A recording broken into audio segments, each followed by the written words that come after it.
Hello everyone, this is Mohan and you are watching online prep. I hope आप सभी लोग बहुत अच्छे होंगे।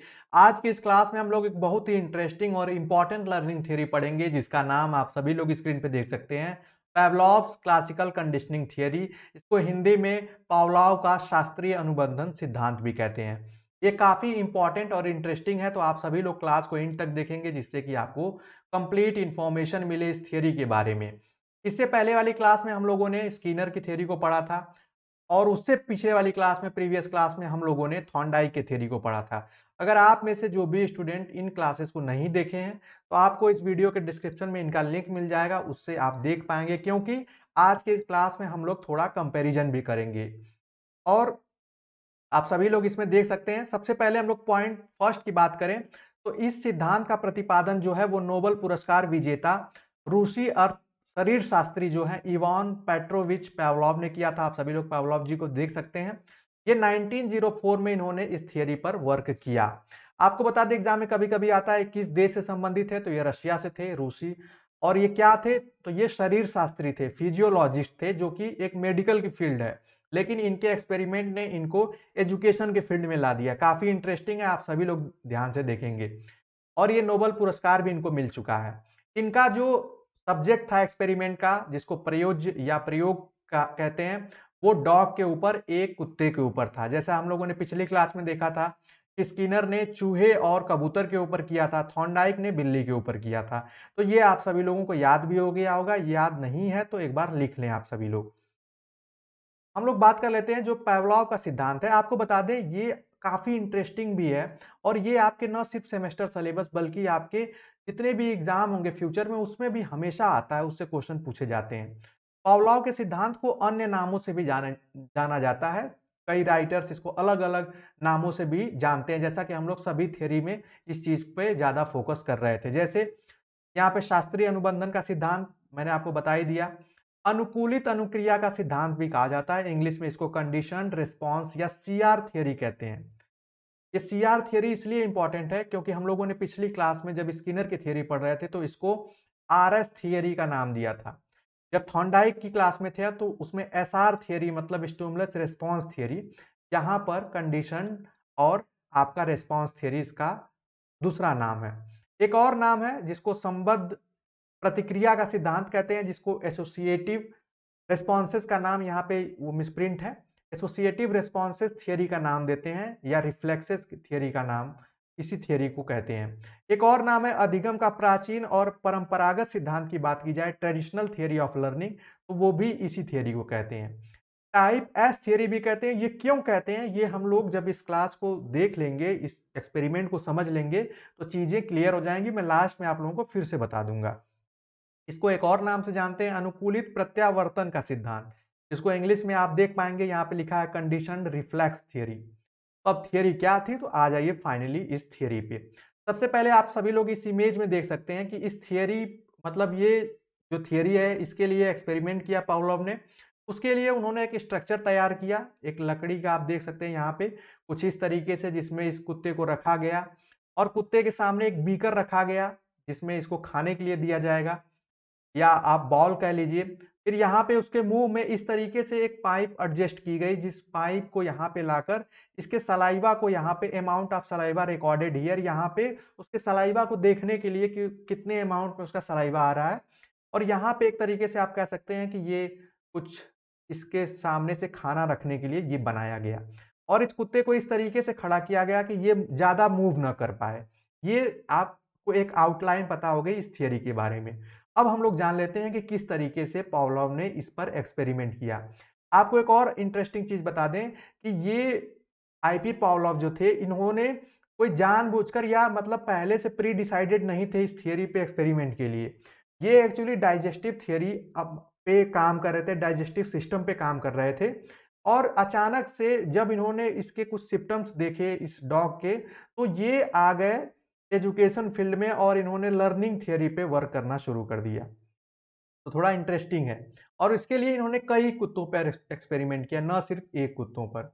अब वो एक्सपेरिमेंट क्या था, अब उसको आपको इस इमेज में देखना होगा। इसमें आपको दिख क्या रहा है, एक सीक्वेंस में बता दूं, ये फर्स्ट है, ये सेकंड है, ये थर्ड है, और ये फोर्थ है। अब ये किस तरीके से इसके व्यवहार में परिवर्तन कर देते हैं वो भी जानेंगे, क्योंकि ये भी एक व्यवहारवादी आप थ्योरिस्ट हैं। जैसा कि मैंने आप लोगों को पहली क्लास में बताया था कैटेगराइजेशन में। तो आप देखिए ये क्या होता है। पहले केस में आप लोग क्या देख रहे हैं, बस उसको ध्यान से देखिए कि एक कुत्ता है, उसके सामने आप ये मीट का पीस है या चिकन का पीस है और इसके मुंह में सलाइवा है, इसको देखकर खाने से पहले की सिचुएशन है बिल्कुल। लेकिन इसके सामने एक घंटी बजाई जा रही है, तो ये कुछ भी रिस्पॉन्स नहीं कर रहा है। तीसरे केस में जब इस घंटी को बजाया जा रहा है, साथ ही साथ में इसको ये मीट भी दिया जा रहा है खाने के लिए या दिखाया जा रहा है शॉर्ट टाइम के लिए, फिर खाने के लिए दे दिया जाएगा, तभी भी इसके मुँह में सलाइवा आ जा रहा है। और फोर्थ स्टेज आते-आते इसके मुँह में सिर्फ़ घंटी बजाने से ही सलाइवा आ गया। तो ये क्या है? अब आइए इसको जान लेते हैं। देखिए, पावलोव ने पहले ही सोचा कि किस तरीके से इस पे एक्सपेरिमेंट करे, तो कुत्ते को उसने भूखा रखा है। मतलब ऐसा सभी थियरिस्ट ने ऐसा किया, एक्सपेरिमेंट करने से पहले उन्होंने अपने सब्जेक्ट को भूखा रखा। तो यहाँ पे जब भूखा कुत्ता था तो उसने चिकन देखा, जिसको अनकंडीशन्ड स्टिमुलस कहते हैं। मतलब खाना देखकर, अच्छा खाना देखकर सबके मुँह में पानी आ जाता है। उसी तरीके से कुत्ते के भी मुँह में लार बनना स्टार्ट हो गई या लार आ गई। तो ये क्या है? ये एक नेचुरल रिस्पॉन्स है। नेचुरल आप कह सकते हैं बिहेवियर है, प्रतिक्रिया है। जैसे हमारे सामने भी ऐसा आएगा तो ये नेचुरली हो रहा है। घंटी बजी तो उसने कोई रिस्पॉन्स नहीं किया। तो पावलोव ने क्या किया कि उसके सामने जब-जब चिकन का पीस दिया तब तक एक घंटी बजाई। तो पहले तो उसको लग रहा था सिंबॉलिक लग रहा था, लेकिन जब बार-बार ये होने लगा तो उसने ये चीज़ अब अपने मन में या उसने अपने बिहेवियर में लाई कि जब मुझे ये चिकन मिल रहा है तब कोई साउंड आ रहा है, घंटी की आवाज़ आ रही है या घंटी बज रही है।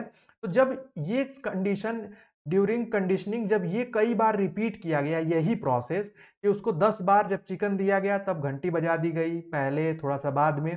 तो उसको क्या लगा कि जब-जब घंटी बज रही है तब तक फूड मिल रहा है। एक कंडीशन में पावलोव ने देखा कि सिर्फ़ घंटी ही बजाने से उसको लगा कि उसका चिकन या उसका फूड उसके सामने आने वाला है। सेम उसी तरीके से जैसे जो भी आप में से जो स्टूडेंट या जो लोग आप देख रहे हैं जिसका फेवरेट आइसक्रीम होगी, तो आप सभी लोग देखते होंगे कि आइसक्रीम आपको नहीं भी दिखेगी, अगर आइसक्रीम वाले जो साउंड वो बजाते हैं, उसके साउंड से ही आपको लग जाता है आइसक्रीम आ गई और आपका मन हो जाता है खाने के लिए। सेम उसी तरीके से, लेकिन इसमें कुछ टर्म्स आप नाम याद रखिए।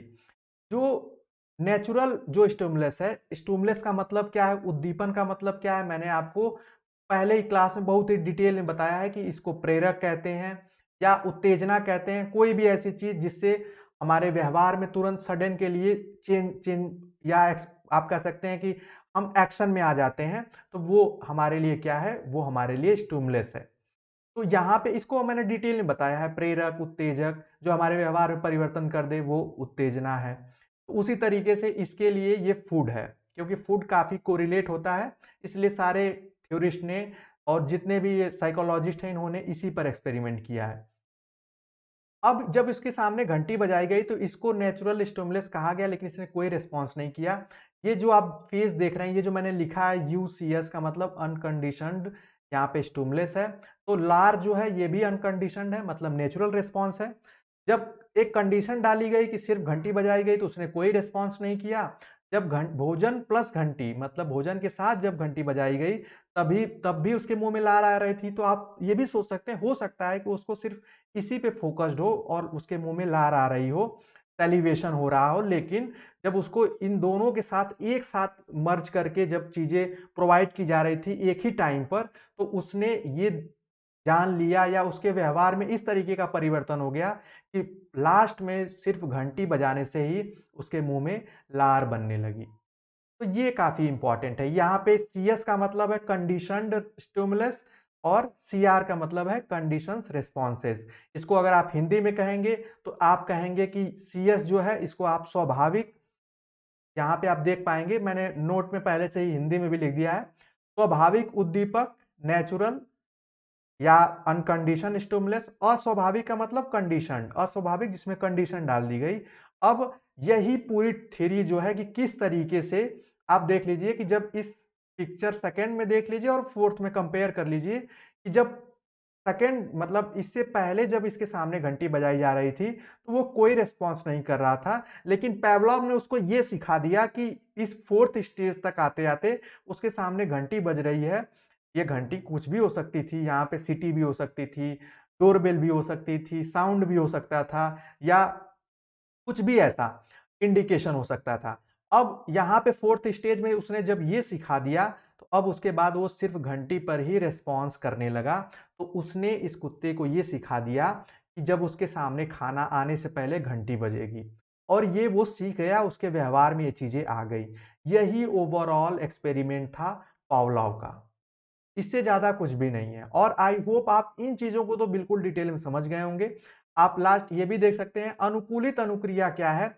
अनुकूलित अनुक्रिया इसका नाम इस थ्योरी का क्यों दिया गया है जैसा मैंने आपको बताया, इसलिए क्योंकि इसमें अस्वाभाविक उत्तेजना मतलब अब कोई भी चीज़ ऐसी एक सिर्फ़ घंटी पे वो रिस्पॉन्स करने लग रहा है, जो कि उसके सामने फूड आया भी नहीं, लेकिन ये रिस्पॉन्स करने लग रहा है। इसीलिए इस थ्योरी का नाम है यहाँ पे आप देख पाएँगे इसको कंडीशन्ड रिस्पॉन्स थ्योरी कहते हैं।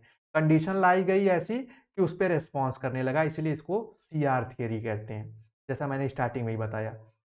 उन्होंने ये माना इसके यहाँ पेवलॉव के अनुसार किसी भी स्टिमुलस उत्तेजना या उद्दीपन के पैरेलल अगर कोई सिग्नल निर्धारित कर दें, कोई भी ऐसी चीज़ फिक्स्ड कर दें तो वो समान प्रतिक्रिया करने लगेगा जितना वो उस एक्चुअल उत्तेजना पे कर रहा था। मतलब इसने ये सिखा दिया कि जितना वो ये यहाँ पे जो बीकर है, आप जहाँ पे इसका सलाइवा कलेक्ट हो रहा है, में पेवलॉव ने ये देखा कि उतने ही अमाउंट में इसके मुँह से लार आ रही थी जितना कि उसके सामने एक्चुअल में चिकन होने पर लार थी।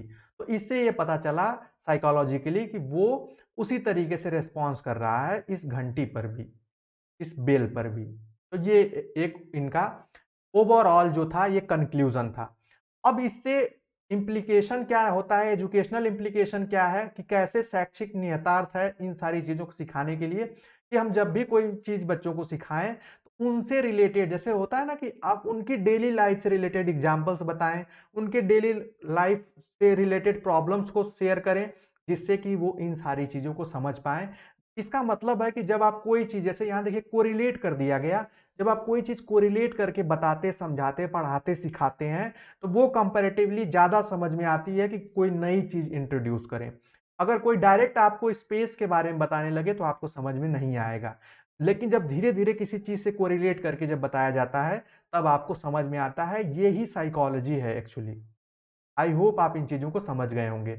अब बात कर लेते हैं कंपैरिज़न की, लेकिन उससे पहले एक और इम्पोर्टेंट चीज़ है कि क्लासिकल कंडीशनिंग और ऑपरेंट कंडीशनिंग में क्या अंतर है? ऑपरेंट कंडीशनिंग या इंस्ट्रूमेंटल कंडीशनिंग। मैंने आप लोगों को पहले ही बताया था जब हम लोग स्किनर की थ्योरी पढ़ रहे थे कि उसके थ्योरी का नाम ऑपरेंट या इंस्ट्रूमेंटल कंडीशनिंग है। मैंने आप लोगों को बताया था, एक बार मैं दिखा दे रहा हूँ। ये देख सकते हैं कि यहाँ पे थ्योरी का नाम इसके क्या है, ये क्यों है, उसको जान लीजिए। मैंने उसमें भी थोड़ा-सा हिंट दिया था। देखिए पावलोव का जो एक्सपेरिमेंट में जो ऑब्जेक्ट था या जो आप सब्जेक्ट था जैसे कुत्ता था, तो इसको इसने बाँध के रखा था। के पास ज़्यादा और कुछ करने को कुछ था नहीं, ठीक है? लेकिन यहाँ पे चूहे को एक जो उसका स्किनर ने बॉक्स बनाया था उसमें वो घूम सकता था। एक ये डिफरेंस हो गया। दूसरा ये हो गया कि इसको ज़बरदस्ती एसोसिएट किया गया इनवॉलंटरी रिस्पॉन्स से, स्टिमुलस से।